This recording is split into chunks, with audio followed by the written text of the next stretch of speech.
Rebelião chegou também.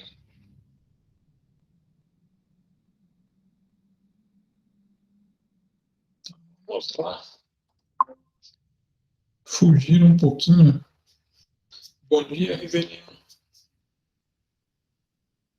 Fugir um pouquinho da legislação. A gente veio falando muito da legislação, né? A gente vai começar a entrar nos tributos mesmo.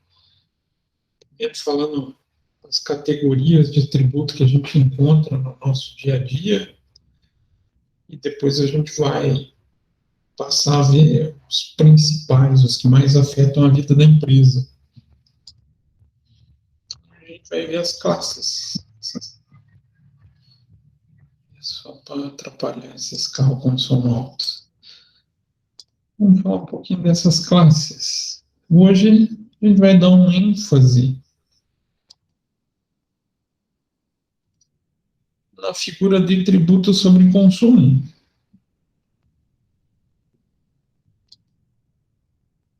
E por que a gente vai começar por esse? Ele é o que mais pesa na vida do brasileiro, né? Tudo que a gente vai fazer tem um tributo sobre consumo. Tudo que a gente vai comprar tem um tributo sobre consumo. Não tem como fugir desse povo, vamos falar assim, né? Seja pobre, seja rico, a gente paga. Não tem escolha. Mas quais são essas classes além dos tributos sobre consumo? Eu separei aqui a carga tributária, a última que eu tinha como pesquisa, que foi em 2015, mas não teve muita alteração. Só para a gente ver a composição de arrecadação. Mas a gente tem dentro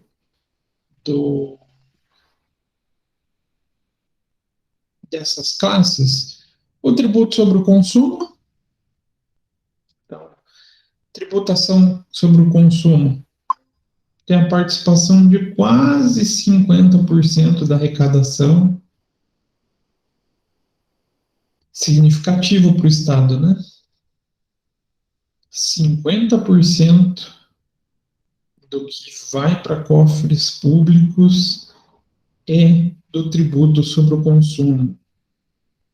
E a gente pode elencar nessa lista ICMS, IPI, ISS, imposto de importação. Dá para falar um imposto de exportação, apesar que ele não é cobrado hoje em dia. PIS, COFINS, CID, IOF, né? São alguns tributos que fazem essa composição. Mas, no total, dá quase 50%.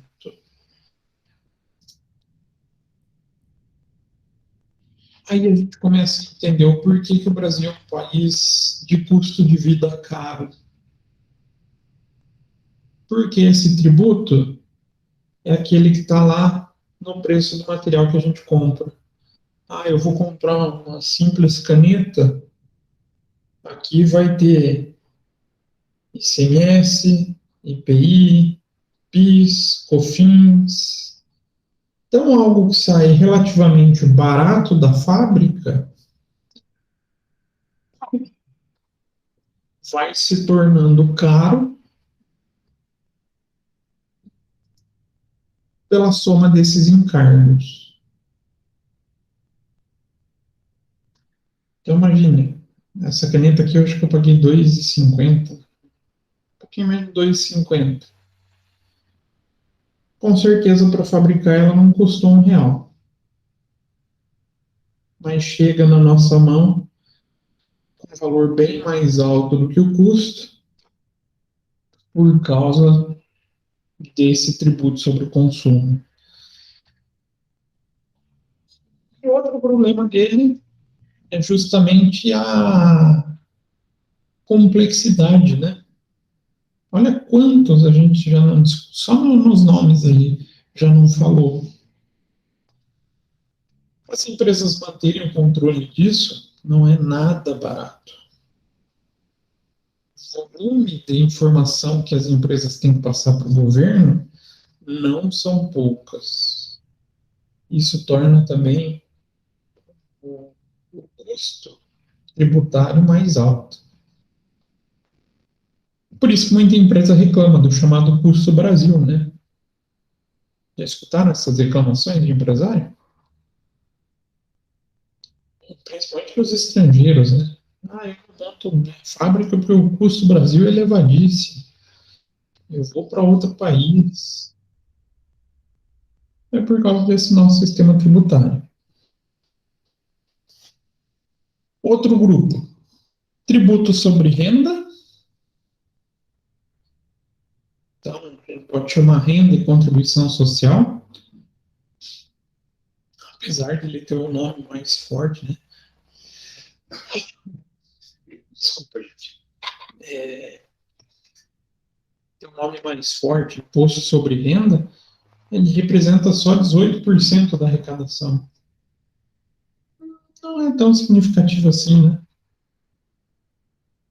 O peso do tributo sobre consumo para o funcionamento do Estado é muito maior do que o peso sobre o tributo sobre a renda. Aí, na sequência, a gente tem os tributos sobre patrimônio. Geralmente, quem cobra esses tributos é Estado e município, e os principais é IPTU e IPVA. Chegam na faixa de 4%, 4,5%. Muito pouco. Não tem uma elevação tão, uma participação tão significativa. E a gente tem o tal do encargo social, que é principalmente o INSS, que também tem um peso significativo, até porque ele precisa sustentar a previdência social, né, que não é algo barato ser mantida. Então, ele representa 25%, 26% da arrecadação brasileira. A gente tem outros tributos, aí, na verdade, se fosse pegar a lista total, a gente está em quase 100 tributos, se não for a memória, 96. Aí esses demais tributos acabam gerando só 1,8% da arrecadação. Então, para o Estado, quem eles focam, quem eles mantêm o controle de maneira mais significativa? Consumo, renda e encargo social. O encargo social ele tem um problema porque ele foi mal utilizado no seu início, né? Ele deveria se autossustentar, mas hoje não acontece isso. Mas dá para entender por que a gente tem uma tributação que não favorece a distribuição de renda, né? Porque a nossa maior carga tributária incide para todos. E não faz diferença de classe. Infelizmente, né? Então, vamos falar um pouquinho sobre o que é essa tributação sobre o consumo. Então, o Estado cobra tributos de toda a sociedade, em tese, para promover o bem comum. E faz tributando renda, propriedade e consumo, além dos encargos sociais. Pela sua relevância, eles completam essa lista, né? A gente não pode desprezar, já visto que ele tem quase 28, 29% de arrecadação. Então, esses encargos representam praticamente um quarto do dinheiro arrecadado. E quando a gente fala na tributação sobre consumo, a gente precisa entender essa terminologia consumo, que faz um pouquinho de confusão. pois ao procurar em qualquer legislação, a gente não encontra o termo consumo. Engraçado isso, né? A gente tem uma classe de tributação considerada sobre o consumo, mas a gente não tem um texto legal que mencione essa palavra.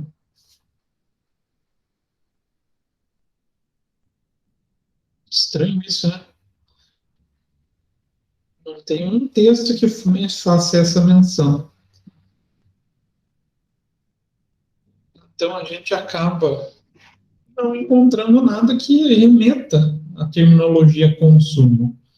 Mas a gente começou a ter algo parecido como consumo quando a gente veio a encarar o ICMS, quando veio a ter a implantação do ICMS. Então, lá na Constituição Federal de 88, nada fala do termo consumo, e a não citar o termo circulação de mercadorias, no caso do ICMS. Então, a gente acaba tendo um termo diferente, circulação de mercadorias, mas não consumo. E também no próprio Código Tributário, já tem mais de 50 anos, não faz referência à palavra consumo, no máximo faz referência à produção e circulação de mercadorias. Mas alguns autores da economia defendem que a tributação, em geral, é sempre sobre o consumo. Conceito um pouco questionável, uma vez que a gente tem algumas tributações sobre renda. Mas faz algum sentido essa alternativa. Quando há cobrança de imposto sobre o salário, por exemplo, o governo retira uma parcela do que seria destinada ao consumo, dependendo do ângulo de análise. E os economistas têm essa ideia. A renda é a fonte de consumo da população. Então, para a economia, eles têm essa dificuldade de entender essa separação, porque para eles, o salário é o que provém o consumo das famílias. Então, para eles, todo e qualquer tributo acaba sendo considerado sobre o consumo, mas não é bem assim. Né? Outras áreas, a administração, a contabilidade, entendem essa diferenciação entre renda e consumo. Então, mesmo a tributação sobre o patrimônio, propriedade, representação do bem, para eles também traz a ideia de um consumo no passado. Mas, em geral, a tributação sobre consumo refere-se à cobrança de impostos e contribuições que incidem sobre preço dos produtos e serviços. Normalmente recolhidos pela empresa, devidos pela empresa, mas que repassam o valor desse tributo para o contribuinte. Ele acho que não ficou boa a palavra, mas para quem consome. Então, para o contribuinte da etapa seguinte. Então, a gente chama esse fenômeno na área jurídica como repercussão. Seja ela de forma cumulativa, seja ela de forma não cumulativa. Cumulativa, não cumulativa, professor, o que é isso?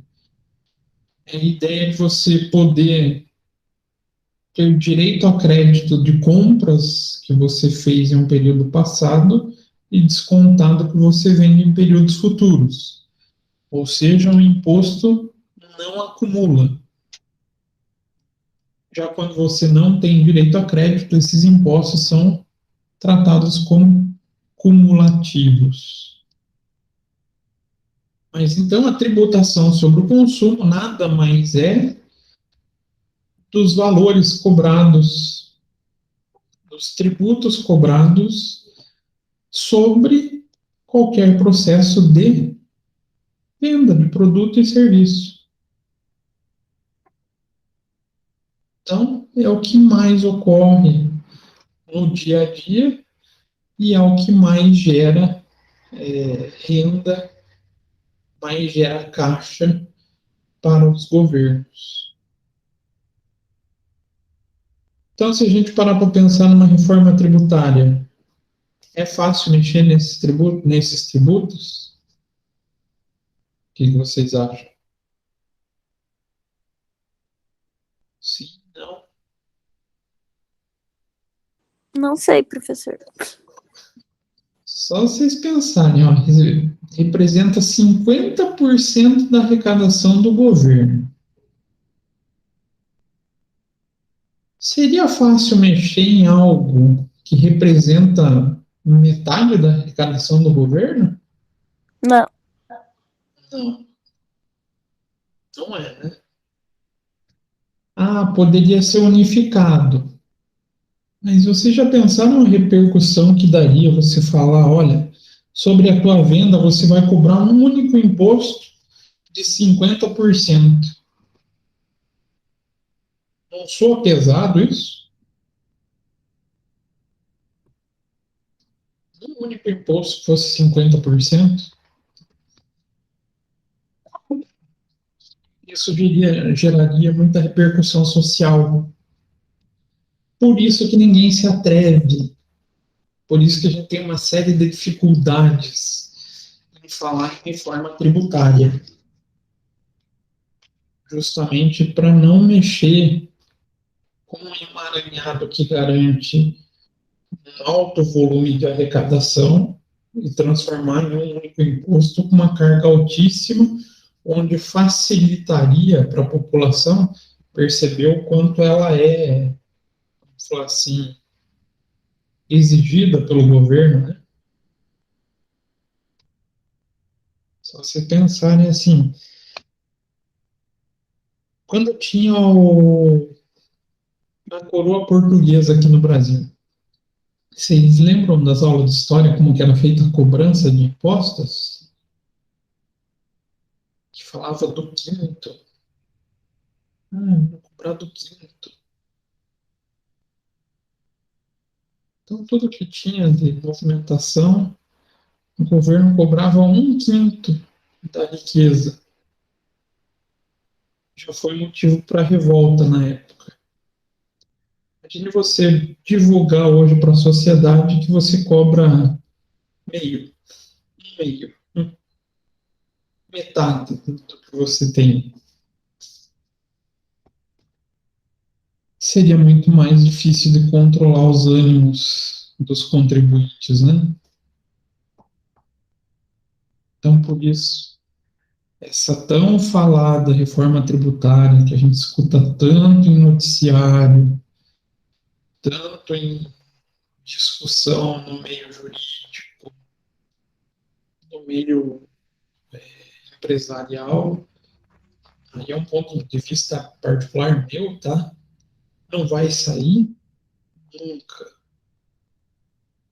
justamente por não conseguir alterar para um único imposto com uma carga elevadíssima e também não, a gente não tem como hoje em dia reduzir essa carga tributária, porque daí o Estado não se sustenta.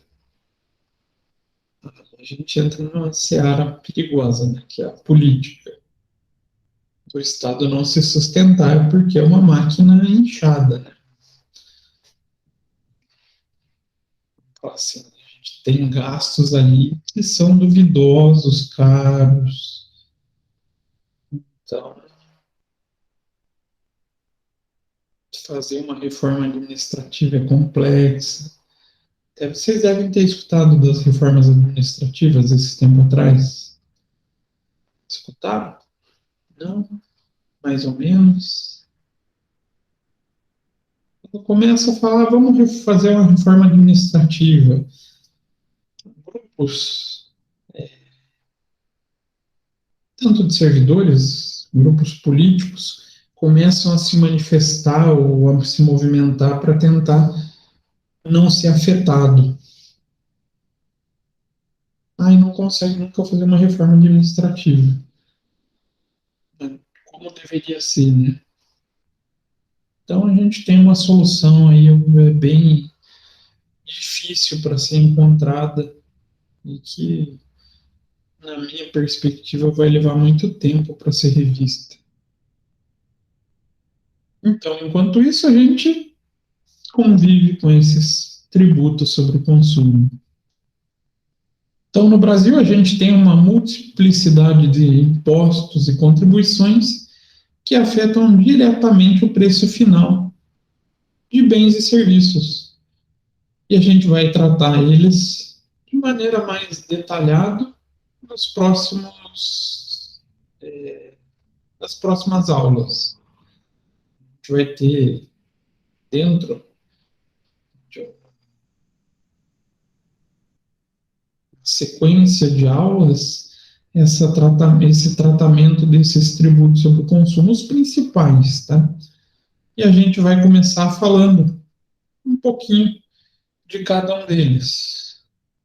Primeiro, o IPI, Imposto sobre Produto Industrializado. Então, o IPI ele é cobrado na venda de produtos submetidos a qualquer processo de industrialização ou equiparados à industrialização. Professor, como é que a gente pode classificar essas industrializações ou essas atividades que são equiparadas à industrialização?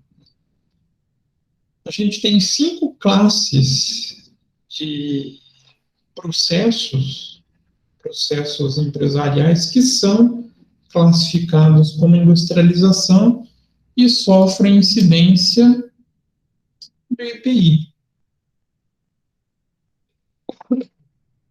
Primeiro, eu gosto de usar o T. E de transformação. O que seria um processo de transformação na área empresarial?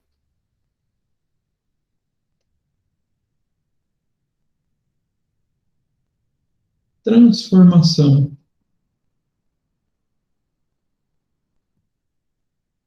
Um exemplo. A gente está numa indústria que produz parafuso. A gente faz uma transformação, geralmente ele vai vir ou em barra, ou. Não deixa de ser uma barra. Pedaço de metal, onde a gente vai transformar aquele pedaço de metal em um parafuso. A gente pega algo em um estado e transforma em um novo produto. Então, primeiro caso, transformação. Segundo, gosto da palavra A.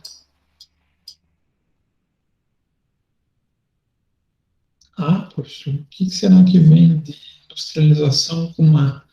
Armazenamento ou acondicionamento. O acondicionamento é melhor. Nossa, poxa, mas o que é esse acondicionamento? Pense em indústrias que recebem material a granel. Eu gosto do exemplo de azeitona. Azeitona é um processo que passa por acondicionamento. Geralmente ele vem do produtor, grandes tonéis, grandes bombonas que eles chamam, e a indústria faz o quê? Pega aquelas azeitonas e invasam ou no vidrinho ou no pacotinho, colocando a marca deles. Esse processo é um acondicionamento, incide IPI. O terceiro, palavra M. Essa é a principal classe industrial que a gente tem. De montagem. Então, a gente vê várias indústrias que compram componentes, montam um novo produto, sem fazer a transformação, né, só através da montagem mesmo, e repassam ao consumidor, fazem a revenda. Por isso que a gente tem as fábricas de veículos chamadas de montadoras, né? Elas compram as peças de terceiros, fazem o processo na montagem e fazem a revenda. Então, a gente já tem 3 das 5 categorias. A gente pode ter o B, o B aqui ficou horrível, mas é para ser um B, de beneficiamento. O que é beneficiamento? Pegar algo em estado, assim, cru, algo em estado mais natural, e beneficiar ele transformado em um produto com maior possibilidade de uso. Exemplo de beneficiamento. Indústria que faz beneficiamento, a Clamin. Ela pega a madeira, pega o tronco de árvore, muitas vezes transforma ou em papel, então ela tira do recurso natural e faz um novo produto.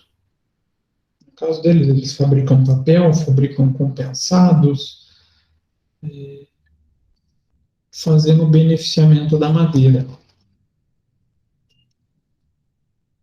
E está faltando uma, que a gente pode usar a letra R, que vem do recondicionamento. Então eu pego algo que está em um estado deteriorado, recondiciono, coloco ele em novas condições de uso e faço ele voltar a ter condições de uso. Isso é o recondicionamento. Todos esses 5 processos são considerados industrialização, então incidem no IPI, bem como a importação. Importação a gente chama de equiparado industrialização. A gente compra material do exterior, existe cobrança do IPI por equiparação à industrialização. E ele tem uma característica bem específica. Ele é chamado de um imposto por fora. Como assim, professor? Ele é calculado fora do valor do produto e depois é somado ao valor final. Então, ele é o único imposto sobre consumo que a gente tem por fora. Como assim, professor? Não consegui entender. Vou ver se eu encontro um exemplo rápido aqui para vocês. Professor, Oi? eu preciso sair agora, eu preciso fazer um exame que eu tenho agendado. Talvez lá no hospital assista mais um pouco a aula, professor, tudo bem? Tranquilo. Depois, qualquer coisa, assiste a gravação. Beleza, então. Obrigado, professor. De nada. Até mais. Até.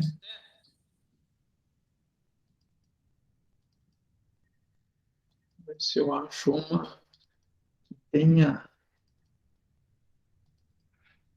o IPI. Eu tenho conhecimento de transporte, né? Que é a nota.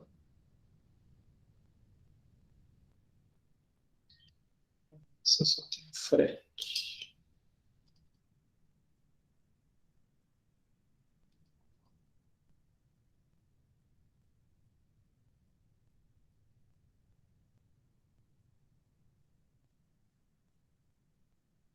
Sacanagem, não tô achando uma com IPI hoje.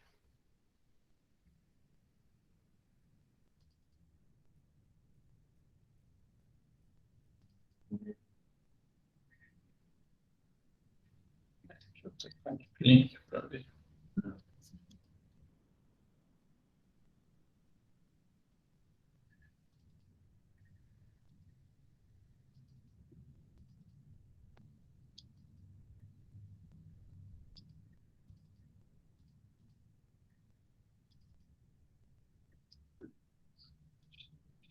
Aqui é-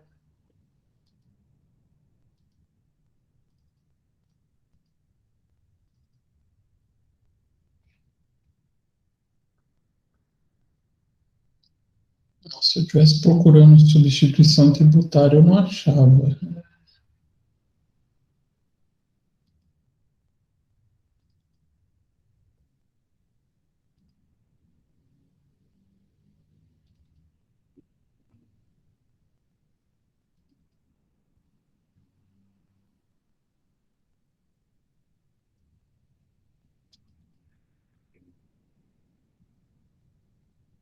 É, hoje eu tô com azar para achar o exemplo. Mas o que aconteceria com o cálculo de IPI? Viria destacado, além do valor do produto, que base de cálculo de CMS, o valor dos produtos, um valor a mais do IPI. Então, supondo que fosse 10% aqui, a gente teria 221 dos produtos, R$ 22 do IPI, e o valor total da nota ia subir, mais o valor do IPI. Ia para R$ 243 e alguma coisinha. Então, diferente do ICMS que já consta aqui dentro, a gente encontraria o valor do IPI calculado por fora. Ele é o único imposto que tem essa característica. Ele tem o cálculo por fora. Gravem bem essa característica, porque ele é o diferente da turma. Então, toda venda realizada pela indústria, seja para outra indústria ou comércio, prestador de serviço ou pessoa física, vai ter o imposto destacado na nota e vai ser repassado ao comprador, quem tiver como contribuinte da próxima etapa da cadeia. Então, para quem que sobra no final de tudo isso? Para o consumidor. Quem paga acaba sendo o consumidor. Ele vai sendo acumulado ao produto e vai sobrar para quem consumir por último, para quem der a destinação final para o produto. Se esse contribuinte for indústria, ele tem a possibilidade de descontar o valor das compras no valor das suas vendas. É o tal do não cumulativo. Aí eu comprei e teve um crédito de 10, veio um destaque na nota de 10. Eu estou vendendo a 20 com recolhimento de 20.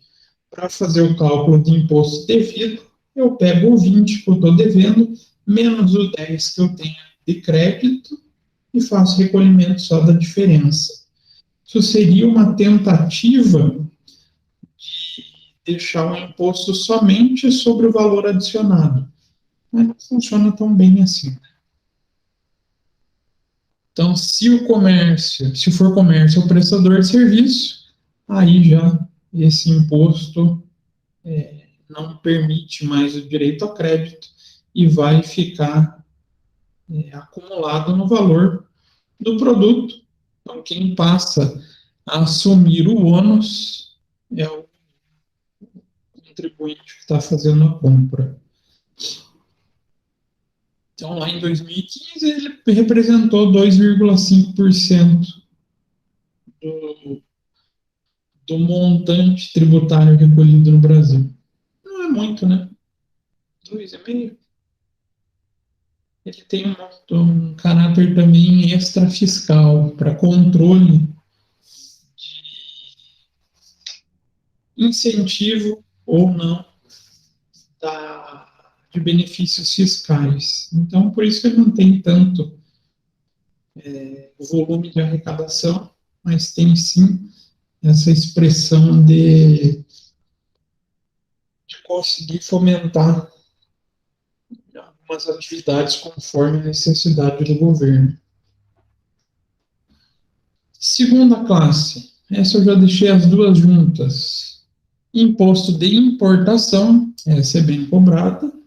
Imposto de importação, de exportação, essa praticamente a gente não encontra, mas ela é prevista em lei. Então, o imposto de importação é cobrado sempre quando a gente traz mercadoria do exterior. Então, a gente faz importação, no desembaraço aduaneiro, a gente só consegue retirar o produto do posto fiscal, se fizer o recolhimento do imposto de importação e os outros impostos incidentes na importação. E o imposto, portanto, afeta o preço final do produto adquirido, uma vez que quem compra e paga o imposto de importação, a hora que vai vender, vai fazer o quê? Vai repassar para o consumidor. Então, sobra para a população. E já o imposto de exportação, ele incide sobre produtos exportados, mas, além dos acordos internacionais que o Brasil tem firmado, a ideia é que a gente tenha um produto competitivo para exportação, para conseguir trazer riqueza para o país. Por isso, ele é um imposto que não é cobrado. A ideia de não se cobrar um imposto de exportação hoje é que a gente produz e vende um produto para fora, e não um imposto. Uma pena que eles não pensam para a população brasileira desse jeito, né? Então a gente tem a exportação praticamente sem cobrança nenhuma.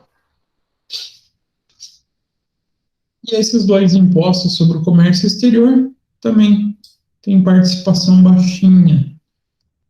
Elas têm mais caráter de controle fiscal, imposto parafiscal. Então tem produto que está vindo muito barato de fora, que vai afetar os meus consumidores não, a minha indústria nacional, eu consigo elevar. Ou se eu tenho necessidade de trazer algum produto de fora por uma demanda interna, eu posso diminuir ou até zerar o imposto de importação. Não sei se vocês lembram do preço do arroz, quando estava tendo essas discussões. Quando começou a discussão, o preço do arroz disparou. Lembram disso? O que o governo fez? Zerou o imposto de importação para tentar fomentar a vinda de arroz de outros países com custo mais baixo.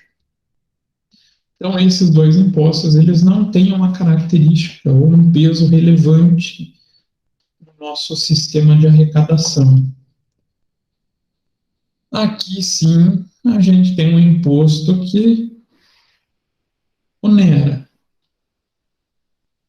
Um imposto que garante o funcionamento do Estado, tem uma participação muito alta. Então, o ICMS, ele já é considerado tradicional, é um dos primeiros que a gente tem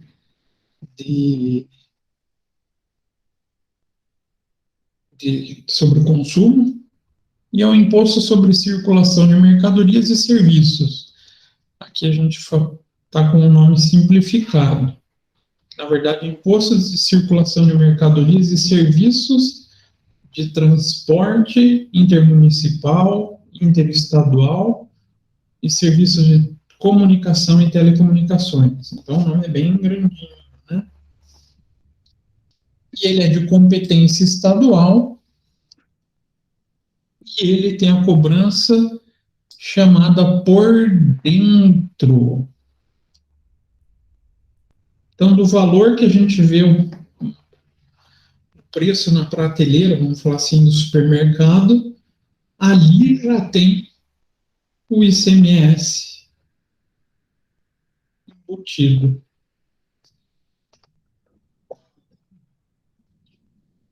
E, em geral, ele já tem esse preço embutido, cobrado mediante fenômeno jurídico da repercussão. Deixa eu abrir aquela minha pastinha das notas. O ICMS eu lembro que tem fácil para a gente ver. Pode demorar para abrir, sacanagem.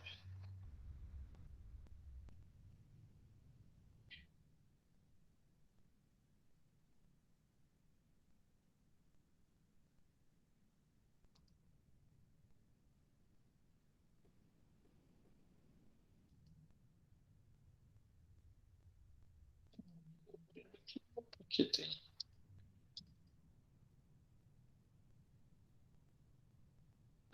É muito simples, legal.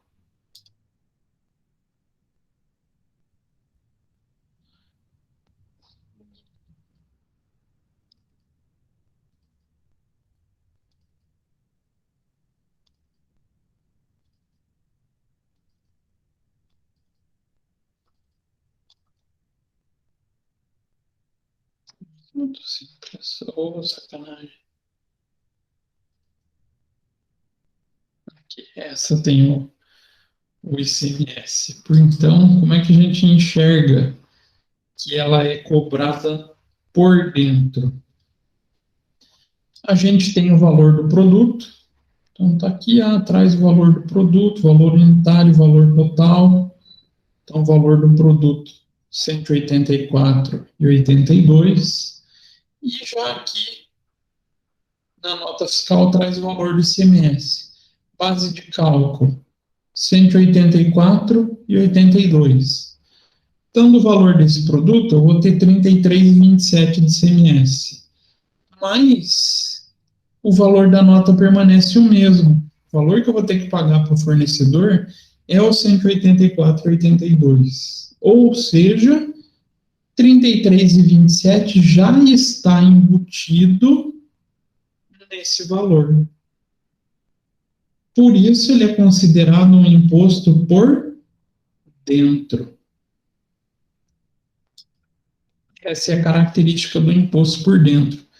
Então, seu valor vem destacado no documento fiscal, sendo o melhor exemplo de imposto sobre consumo, pois ele já está integrado no próprio preço do produto ou do serviço cobrado. E no Brasil, é o que tem maior volume de arrecadação. Em 2015, lá ele representou 21% do total dos tributos cobrados no Brasil. Ah, professor, então o ICMS é o grande vilão dos tributos nacionais? Não, não é que ele seja o grande vilão, mas ele onera de maneira um pouco mais alta os produtos, mas se não existisse ele, os estados não sobreviveriam, porque ele é destinado para cada estado. Aí, claro, gera uma famosa guerra fiscal. Muitas vezes, para conseguir trazer empresas para o Estado, você se utiliza, ser governador pode se utilizar, né, do ICMS, benefícios fiscais relacionados ao ICMS, para trazer uma indústria ou uma empresa para o seu estado. Então aí começa a guerra de benefício fiscal entre os estados e com isso a gente acaba tendo uma insegurança nessa área, né? Aí a gente tem o ISS, também cobrado por dentro, e ele é um imposto sobre serviço. Então, qualquer prestação de serviço que não seja aquelas previstas no ICMS, então, circulação de mercadorias, não, serviço de transporte intermunicípio, interestado, além de serviço de comunicação e telecomunicação, se não for nenhum deles, a gente incide sobre a cobrança do ISS. E, sendo cobrado por dentro, tem impacto no preço final do serviço. Então, eu, prestador de serviço, emito uma nota fiscal. Eu vou pegar o exemplo aqui de Pinhais, que é onde eu tenho escritório. A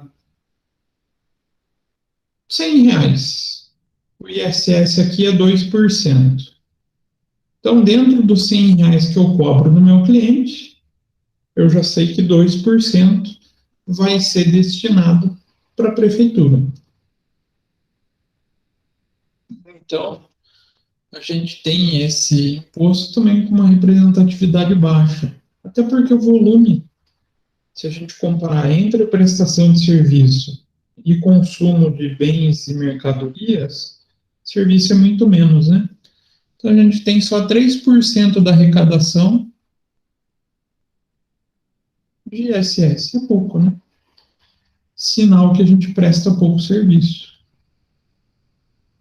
Ah, professor, mas isso tem alguma importância econômica? Sim. Em geral, países mais desenvolvidos têm cobranças sobre serviços maiores. Por incrível que pareça. Não que cobrem mais tributos, é que o volume de serviços, a economia tem um volume de serviços maiores perante o consumo da população.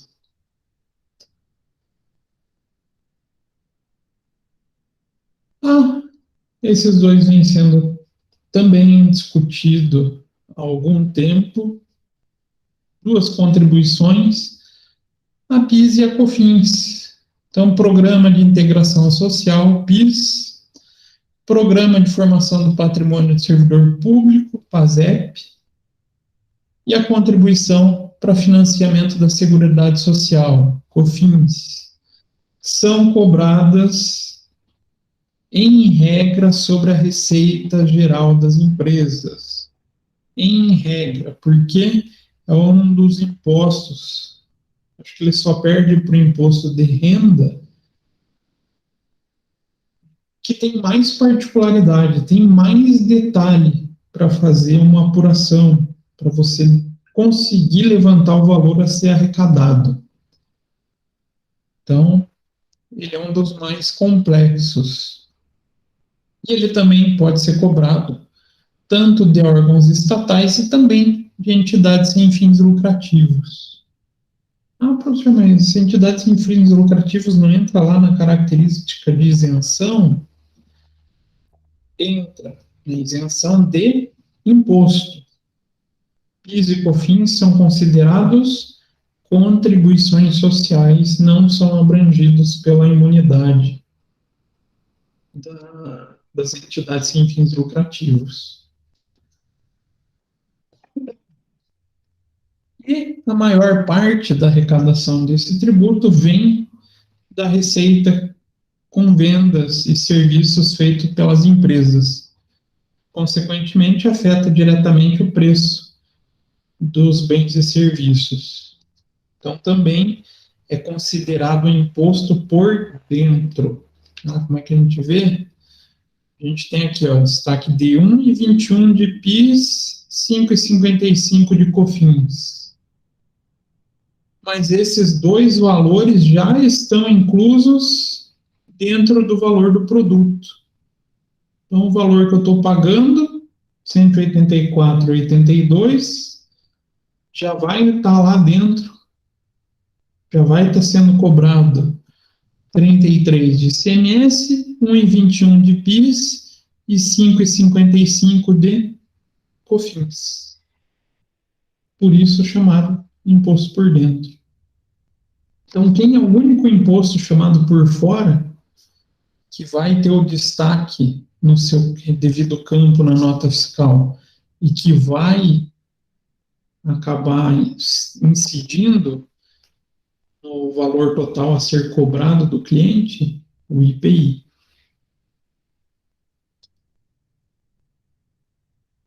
E sua arrecadação hoje está representando 13%.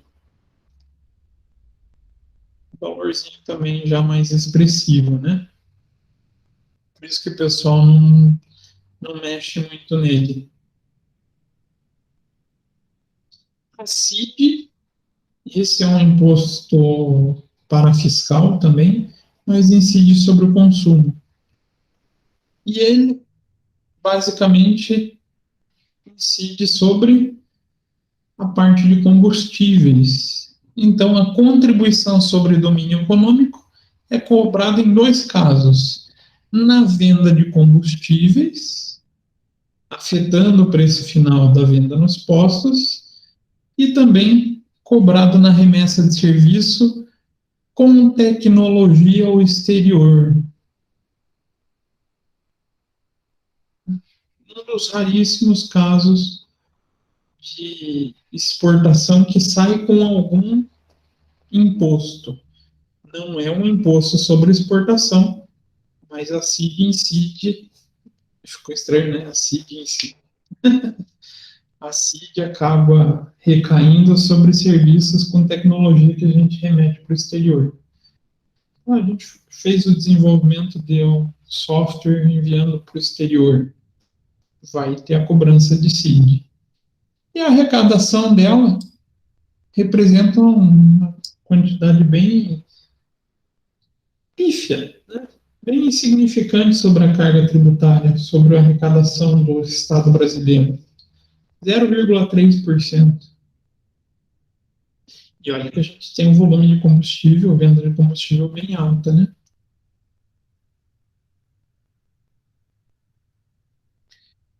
Esse daqui também está nos noticiários. O tal do INSS sobre faturamento. Alguns chamam de CPP, alguns chamam de CPRP, mas nada mais é do que a contribuição previdenciária sobre a receita bruta. É a chamada desoneração da folha de pagamento.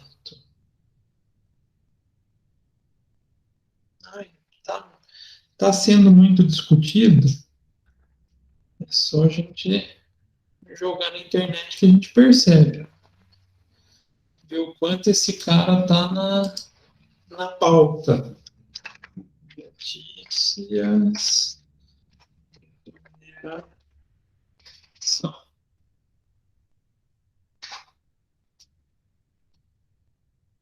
Dois dias atrás, um dia atrás, 42 minutos atrás, a Comissão de Finanças debate sobre a desoneração da folha de pagamento. Uma hora atrás.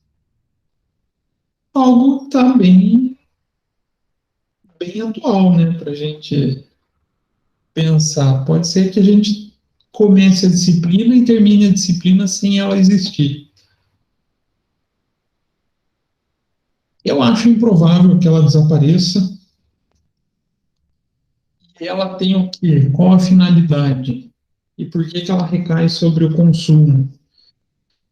Mesmo se tratando de INSS, uma contribuição previdenciária, ela passou a ser cobrada sobre a receita das empresas, ou seja, sobre o valor das notas fiscais, do faturamento,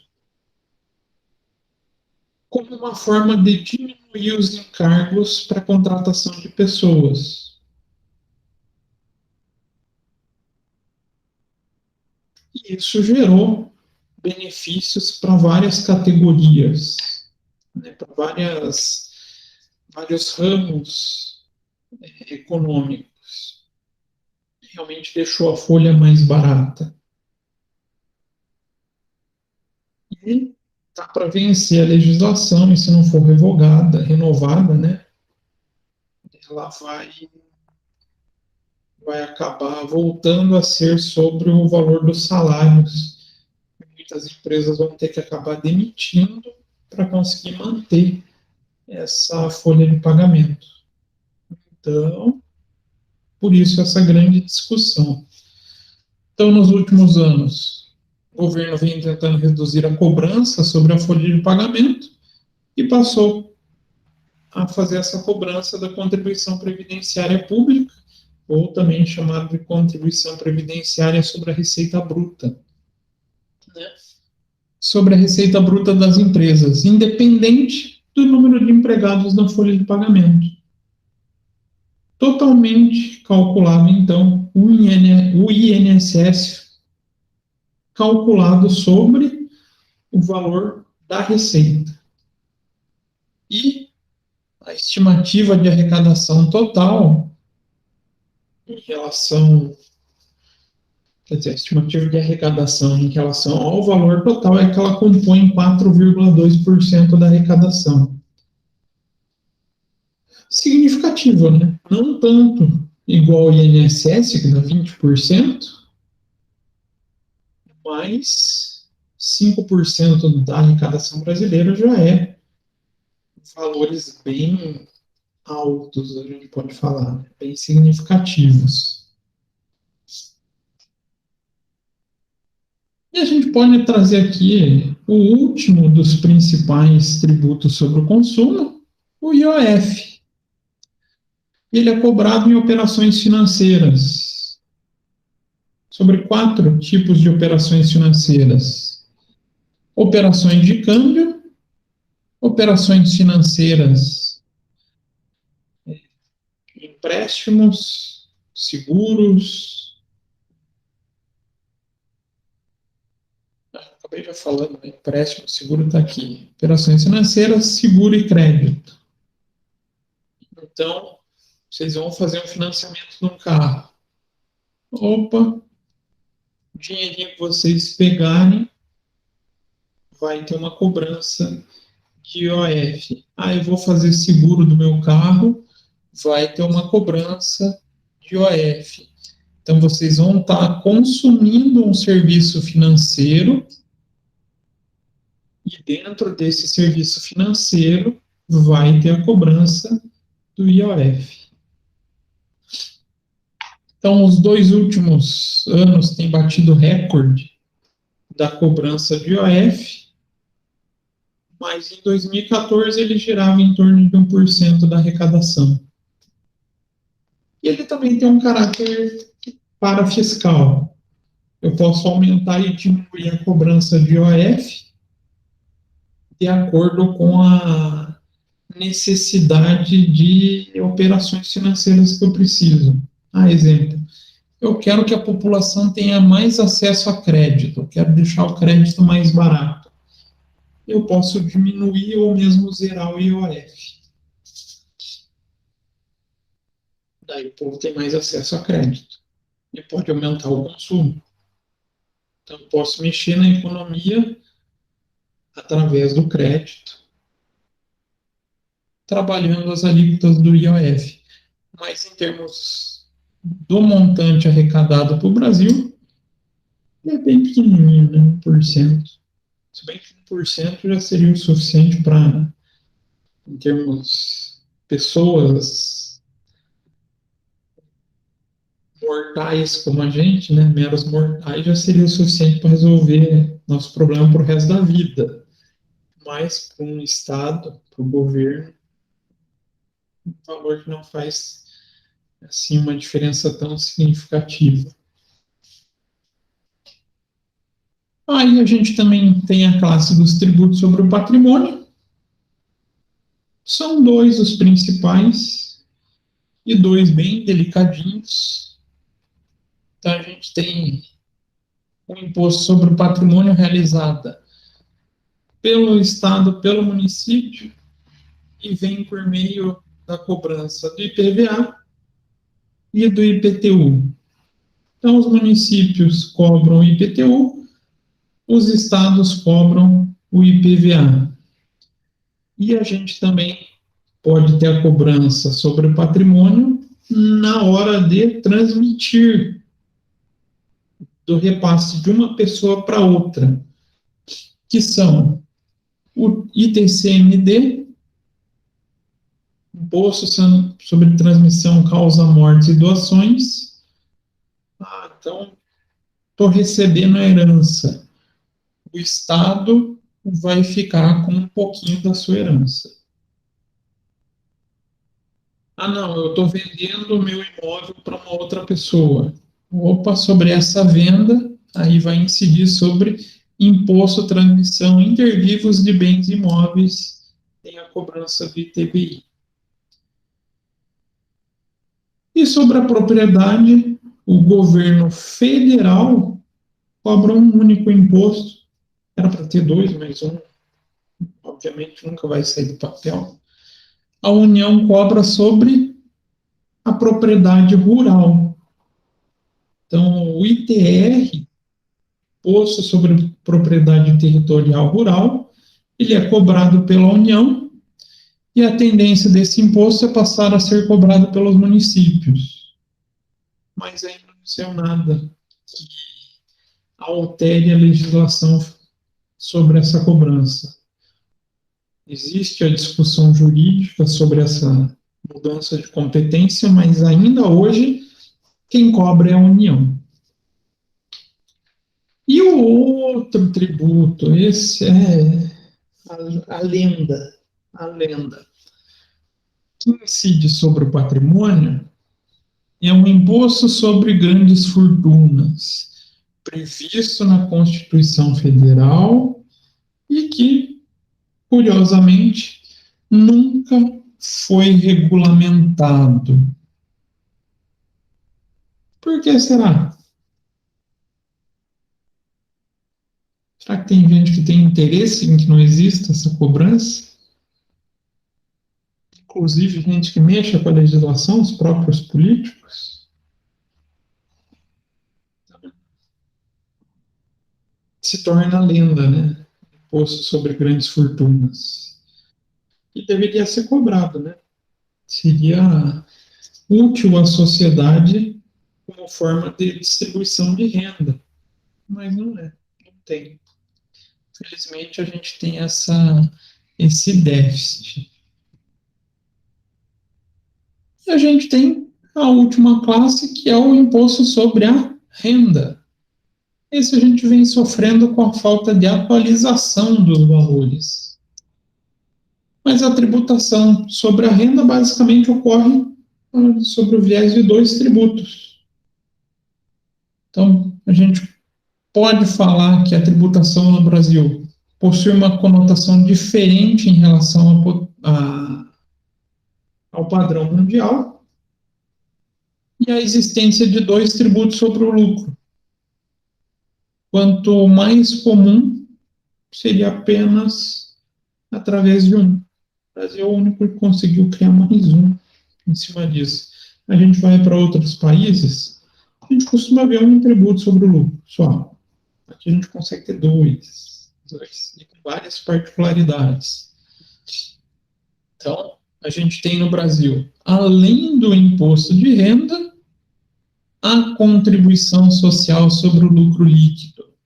Veio regulamentado lá pela Constituição Federal de 88, regulamentada no ano de 89, e tem o fato gerador, a base de cálculo, e os contribuintes praticamente idênticos. Não dá para falar idênticos porque a gente pode encontrar pequenas diferenças, mas são praticamente idênticos ao imposto de renda. Então, a gente é o único que tem dois tributos, imposto de renda e contribuição social sobre o lucro líquido. A gente consegue inventar moda, né? Falar assim, sobre a área tributária. Então, a existência desses dois tributos no lucro do Brasil se justifica pela destinação dos valores arrecadados. de cada R$ 100 arrecadados, como CSL, os estados e municípios nada recebem diretamente. Quem fica responsável pela cobrança é a União. Então, quem recebe imposto de renda e contribuição social é o governo federal. E principalmente a contribuição social sobre o lucro líquido deveria financiar a Seguridade Social. Não acontece mais isso, já teve o desvio de finalidade. Mas eles são transferidos para os municípios. Então, de cada R$ 100 arrecadados, metade é transferido de forma obrigatória para os municípios. É o tal do repasse da federalização. Então, quando a gente vê o governo federal falando, nós repassamos tantos bilhões de reais para os estados e municípios, não estão fazendo boa vontade, não estão fazendo boa ação, estão seguindo a legislação. Quem usa isso é mera, vamos falar assim, mau caráter. Isso não é uma espécie de mau caráter eleitoral, né? Fazer esse tipo de vinculação, porque já está previsto a distribuição para estados e municípios na regulamentação desses dois impostos. Então, a gente tem esse repasse e também está virando discussão nos dias atuais. Estão tentando passar umas alterações no imposto de renda, reduzindo um pouco a carga do imposto de renda, passando a arrecadar tributos sobre dividendos, mas estados e municípios, através dos seus representantes no Congresso, estão tentando barrar justamente porque vai interferir diretamente na arrecadação dos municípios. Isso pode fazer com que os municípios, não vou falar que quebra, que município, estado e país não quebra, mas fiquem em situações piores. Então, esse fato justifica de não haver integração com imposto de renda e contribuição social. Então, a gente não consegue unificar os dois para criar um regime simplificado. E tem a explicação consolidada na tabela que eu vou apresentar para vocês mais para frente, que apresenta a evolução da arrecadação dos dois tributos, considerando a participação do total arrecadado pela Receita Federal. Mas essa tabela eu vou deixar para a aula de imposto de renda. E a gente vai começar a próxima aula efetivamente falando de cada um dos tributos sobre consumo, sobre os principais. Então, a próxima aula, a gente vai tratar especificamente do IPI. Quais são as regras, fatos geradores, base de cálculo, como que se calcula o imposto. Depois a gente vai para o ICMS, PIS, COFINS, e depois a gente vai para a área dos tributos sobre o lucro.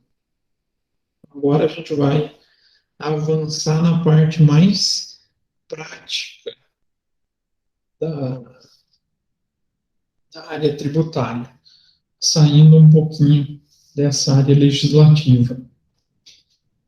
Dúvidas, perguntas, questões?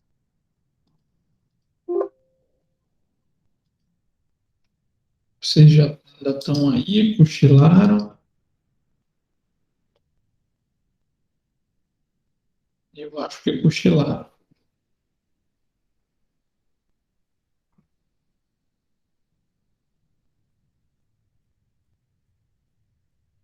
Mas então, pessoal, a gente fica Essa semana também deixei sem atividade para vocês, vou deixar para a semana que vem com a atividade mais prática. E vocês só têm as questões de frequência para responder, tá? Eu desejo então para vocês uma boa quarta-feira, bom, uma boa continuação dessa semana, esperando o friozinho que está para vir, né? E a gente se encontra quarta-feira que vem, aí com um pouco mais de prática e cálculo. Começa a ter cálculo, fica mais legal, né? Eu sei que vocês, alunos, gostam mais de cálculo do que teoria. Beleza? A gente se encontra, então, quarta-feira que vem.